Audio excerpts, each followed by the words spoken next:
Hi everyone, good to be here in Haifa. Let's start with some transformative ideas of what we are doing with AI in Nvidia.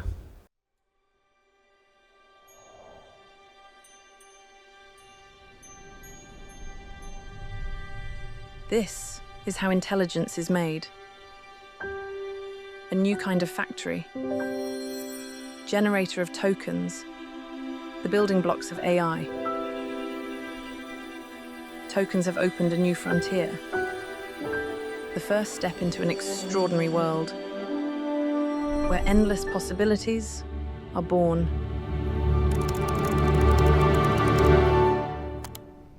Tokens transform images into scientific data, charting alien atmospheres and guiding the explorers of tomorrow. They turn raw data into foresight. So next time, we'll be ready. Tokens decode the laws of physics to get us there faster.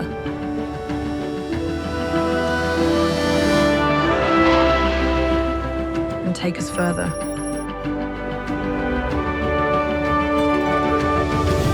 Tokens see disease before it takes hold.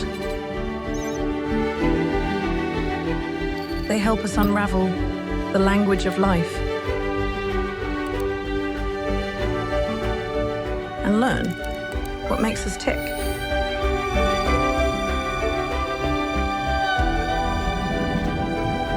Tokens connect the dots so we can protect our most noble creatures.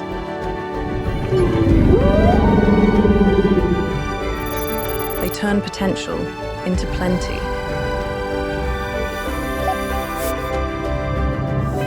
And help us harvest our bounty. Tokens don't just teach robots how to move, but to bring joy.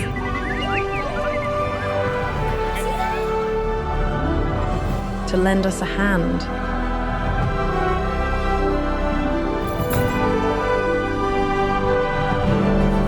And put life within reach.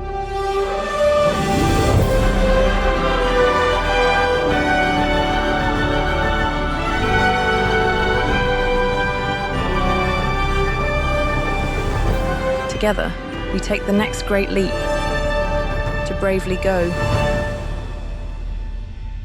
where no one has gone before.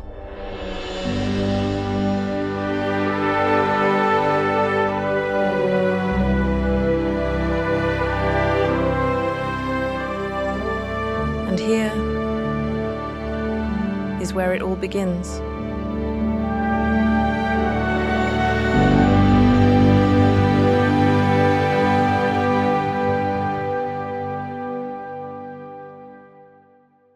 So a few words about Nvidia Israel. So we are more than 5,000 people in Israel.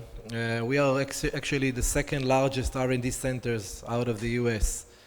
We develop here all of our networking technologies, cybersecurity, and more interesting and advanced innovative technologies for Nvidia globally. Nvidia also has a research center in Israel with dozens of PhDs that are really developing the future of AI. Some of them are coming from the Technion here and other universities and are really leading innovation. We have programs supporting startup companies.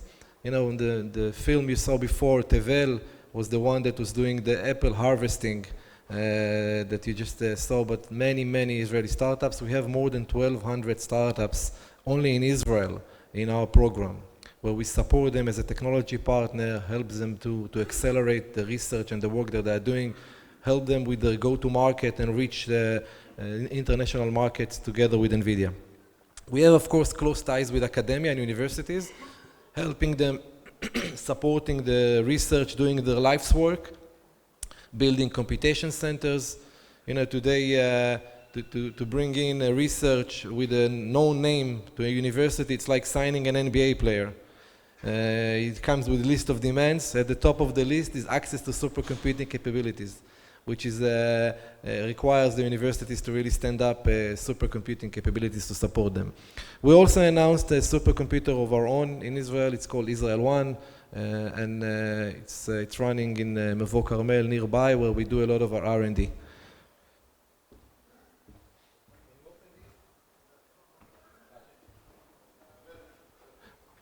Good.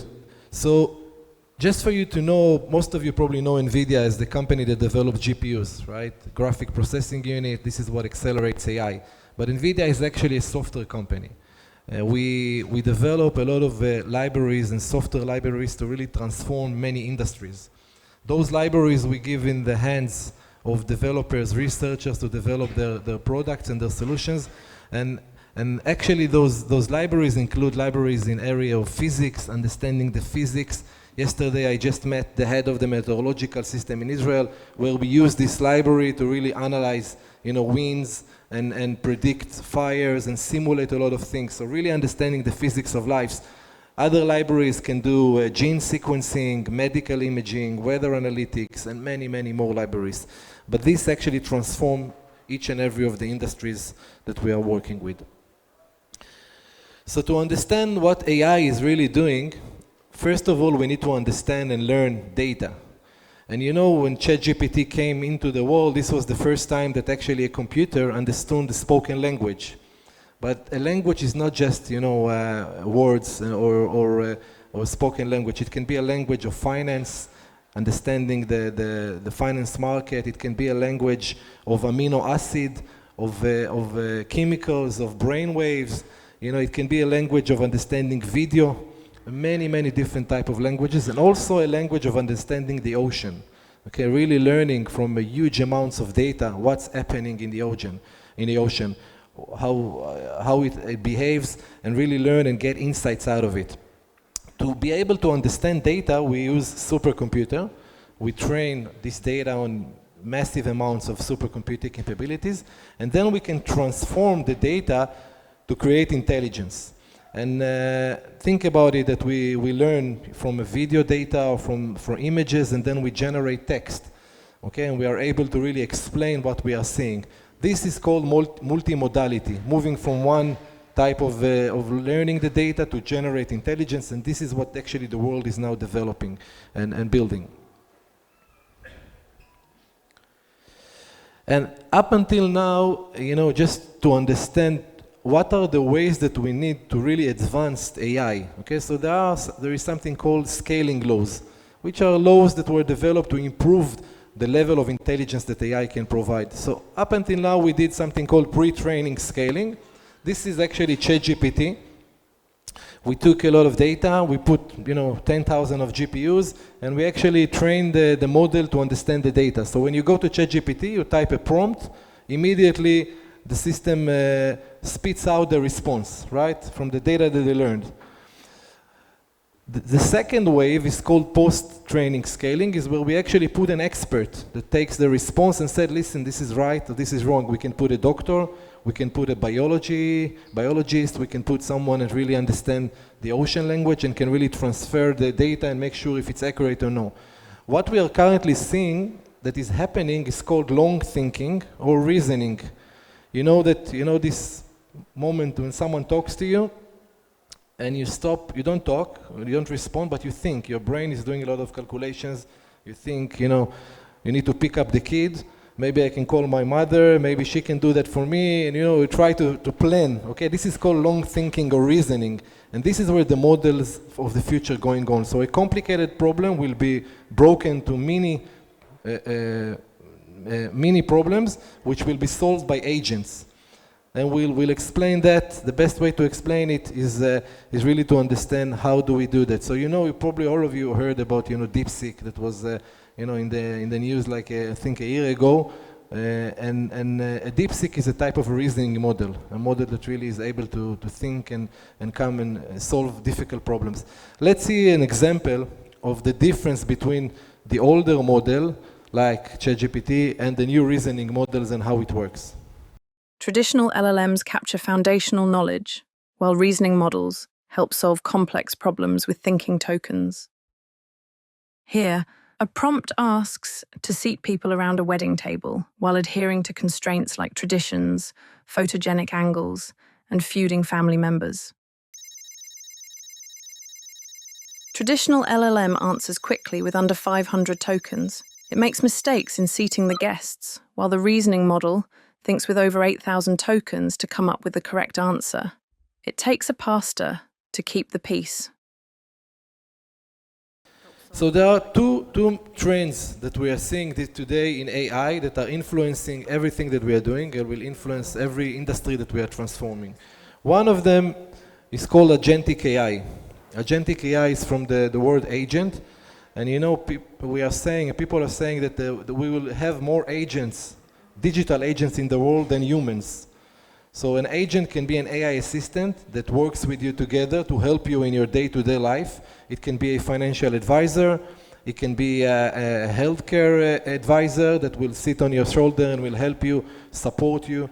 And an agent can be a knowledge worker that we use to identify knowledge. It can be a developer. It can be a call center agent, any of those. And those agents will be smart.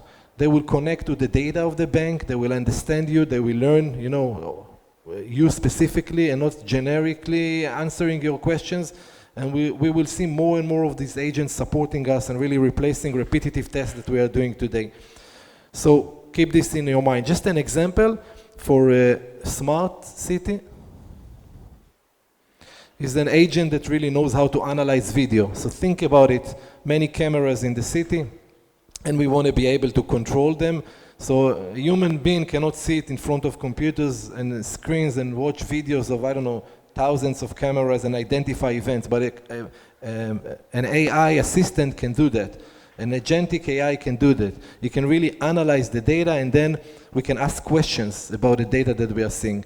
Take this model now to the ocean, okay? Think about the data that we collect from the ocean, and we are able to ask questions, identify a route of something specifically in the ocean. Give me some prediction about the heat of the ocean. Give me some prediction about, alerts. It's impossible for someone to look at 70% of the Earth in real time and monitor that. But an AI agent can really do some of the work for us and being able to analyze the data. So we are seeing a lot of startups around these areas, also in Israel, developing agentic AI solutions. What we do in Nvidia is we actually put all of this data in a place called ai.nvidia.com, and we enable everyone to use it. So you can connect to this portal and you can download models of avatars, of agents, of language, of biology solutions, simulations, and more. So this is one of the trends that we are seeing moving very fast around agentic AI. You will meet it in your life, replacing call center agents, ordering a flight for you, hotel, booking restaurants, maybe even, talking to the teacher of your kid, trying to solve a problem. It will also probably be there. The second thing that we are seeing is called physical AI, which is another word for robotics. So robots will be here. You understand that, right? In 5-10 years, we'll have robots working with us. And if we, in generative AI, we actually created content, and then agentic AI, we use the content to really provide data, more smart data to the people, then a robot will actually do some physical things for us and will help us, So let's see a few solutions. And you know that robots is a tough problem, okay? This is a humanoid.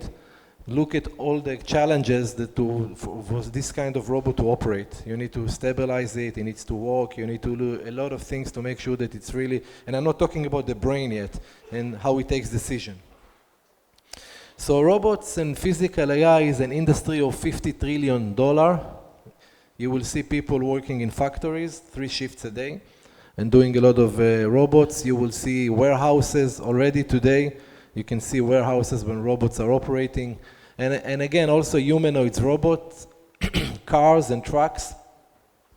I just met an interesting startup that is developing a humanoid in Israel.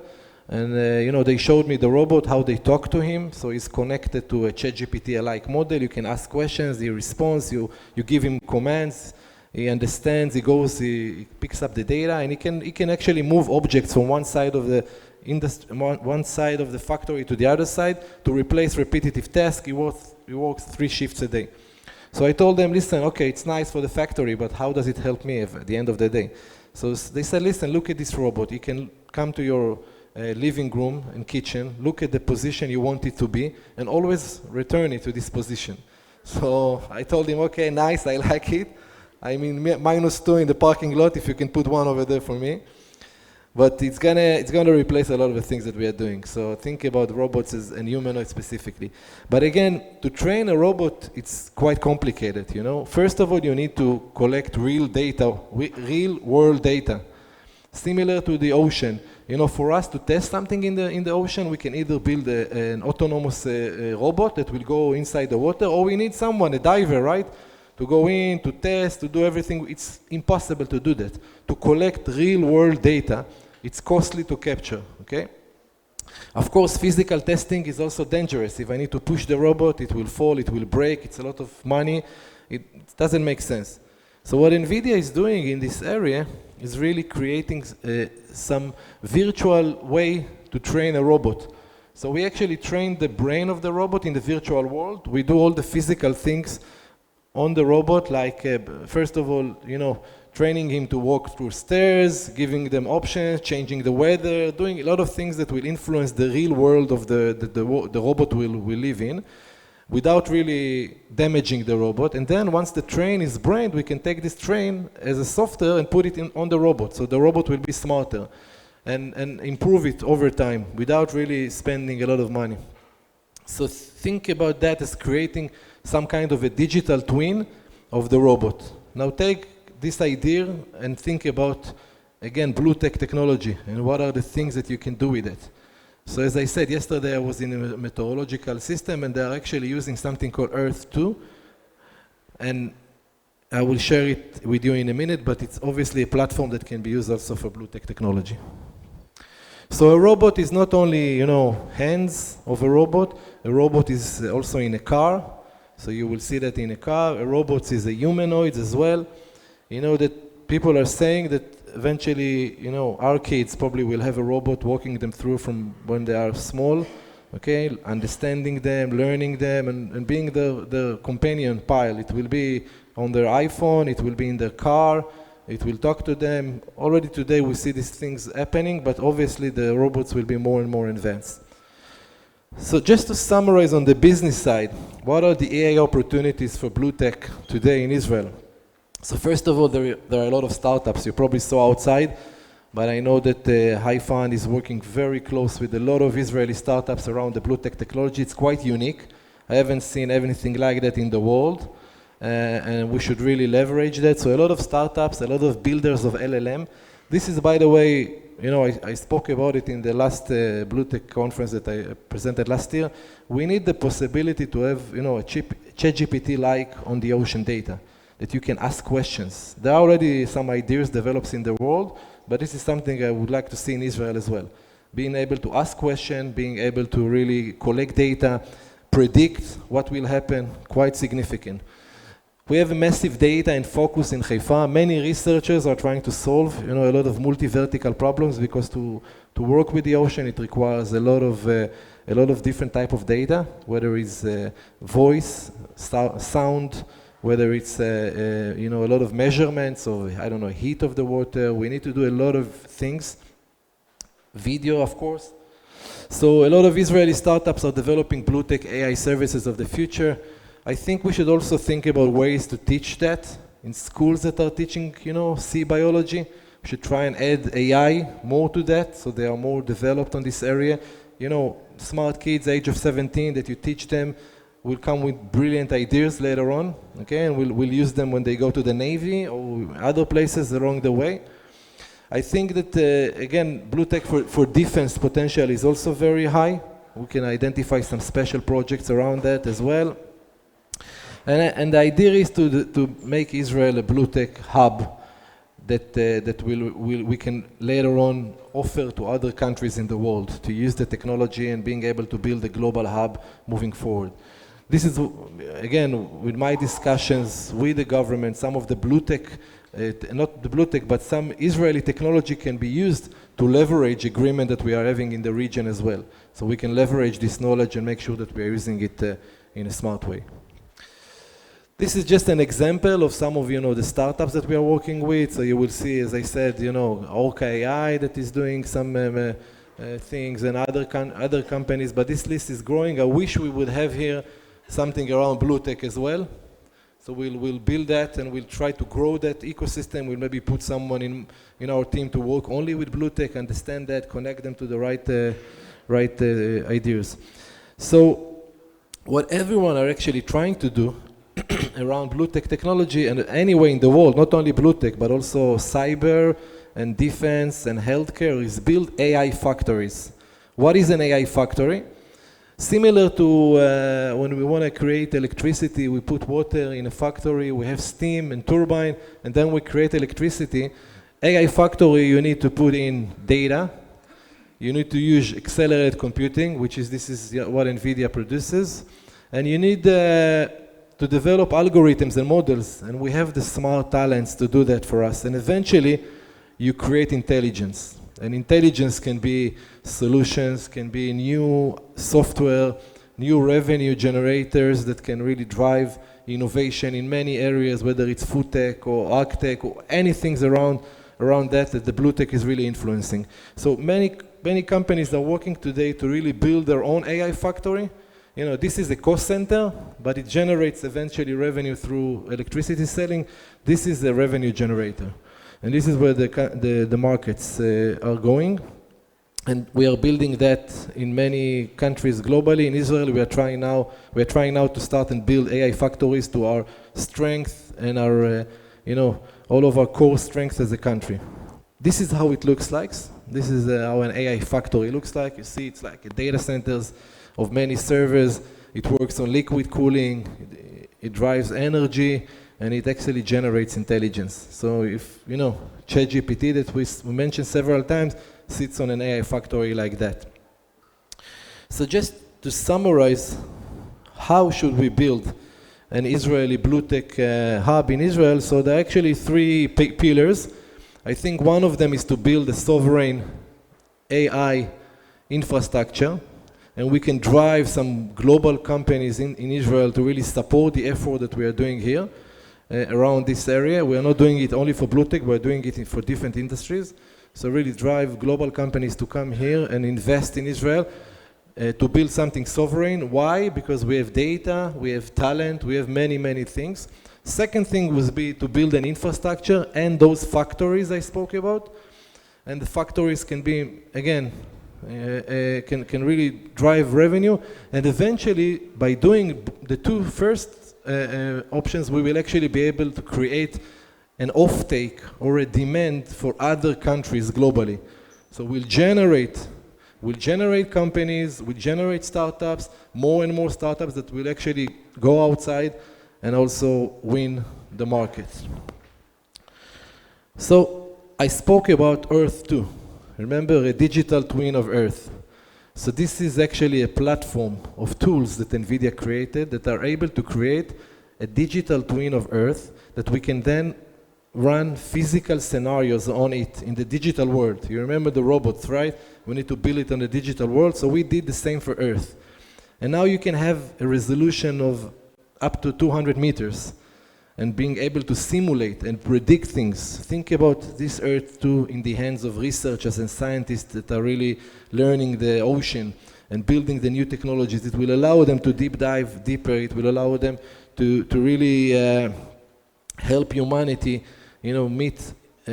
face severe weather situation, can really be strong for climate, for food that is coming from the sea, and many ideas.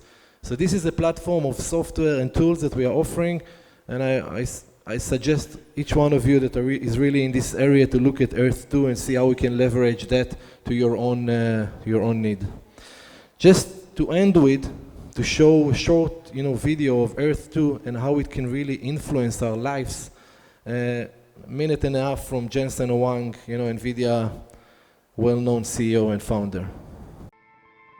It's hard to make decisions about important things if you can't somehow simulate the outcome. Climate change is a social matter, a human matter, a global matter of extraordinary levels.